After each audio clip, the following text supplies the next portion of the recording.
لشکر بیامد بری پهلوان، بگفتند با او زیکاری جهان. فراوان سخن رفت از آن رزمساز، زی پیکار او آشکارا و راز.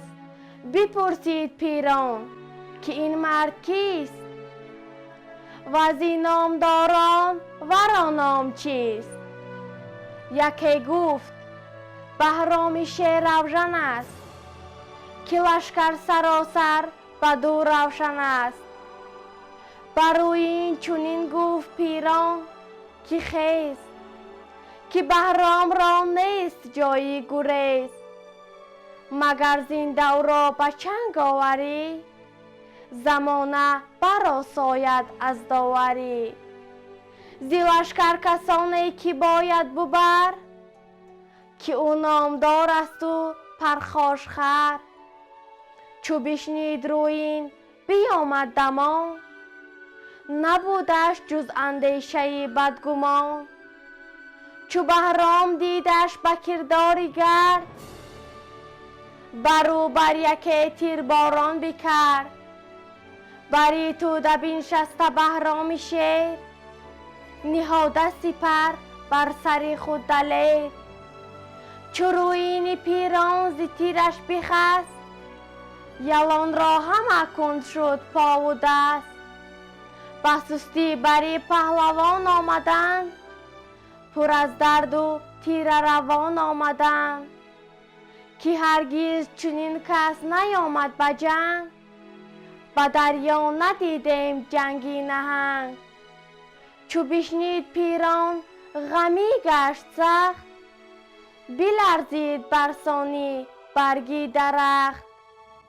نشست از بری باره تندتاز، همی رفت و با او بسی رزمساز. بیامد بدو گفت کی نامدار، پیاده چرا ساختی کارزار؟ به توران تو تا با سیاوش بودی، خیرتمند و بیدار و خاموش بودی. مرا با تو نان و نمک خوردن است، نشستن همان مهر پروردن است. نباید که با این نژاد و گوهر، بدین شیر مردی و چندین هنر. زی بالا به خاک اندر آید سرت، بگیرید به تو دوده و کشورت. بیا تا بسازیم سوگند و بند برای، که آید دلت را پسند. و از آن پس یکی با تو خویشی کنم، چو خویشی کنم رایی بیشی کنم. پیاده تو با لشکری نامدار، نتابی مخور با تنت زینهار. بدو گفت بهرام کی پهلوان، خیرتمند و بینا و روشن روان. 3 روز است تا نچریده لبان، همی رزم سازم به روز و شبان.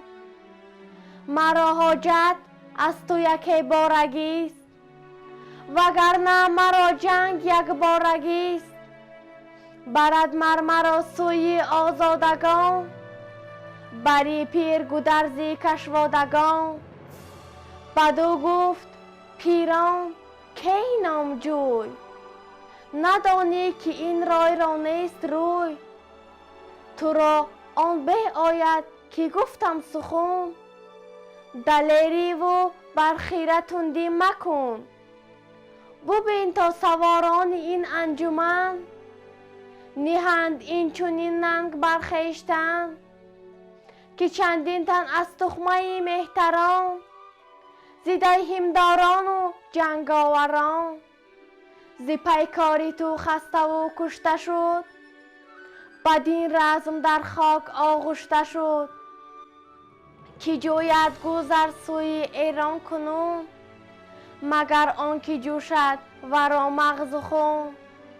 اگر نیستی بیمی افراسیاب، که گردد دلش زین سخن پر شتاب. تو را بارگی دادم ای جوان، بدان تاج بردی بری پهلوان. بگفت اینو برگشت و شد باز جای، دلی پر زی مهر و سری پر زی رای. زی لشکر بیامد بری او تژاو، ورا بیش بود از یکی پیلتاو. زی پیران بپرسید و پیران بگفت، که بهرام را از یلان نیست جفت. به مهرش بدادم بسی پندی خوب، نمودم بدو راه و پیوندی خوب. سخن را نبود بر دلش هیچ راه، همه راه جوید به ایران سپاه. به پیران چنین گفت جنگی تژاو، که با مهر جانوران نیست تاو. شوم گر پیاده به جنگ آرمش، هم اندر زمان زیر سنگ آرمش. بدو گفت بهرام کی نامجوی، ندانی که این رای را نیست روی. چو بهرام را دید نیزه به دست، یکی برخروشید چون پیلی مست. بدو گفت از این لشکری نامدار، رهایی نیابی در این کارزار. به ایران گرازید خواهی همه، سرت را فرازید خواهی همه. سران را بریدی سر ای در بیمان، گه آمد که بر تو سر آید زمان. به یارانش فرمود که اندر نهید، به تیر و به ژوپین و خنجر دهید. بر او انجمن شد یکی لشکره، هر آن کس که بود از دلیران سره. کمان را به زه کرد بهرامی گرد، به تیر از هوا روشنایی ببرد. چو تیر اسپری شد سوی نیزه گشت، چو دریای خون شد همه کوه و دشت. چو نیزه قلم شد به گرز و به تیغ، همه خون چکانید مانند میغ. چو رزمش بدین گونه پیوسته شد، زی تیر دلیران تنش خسته شد.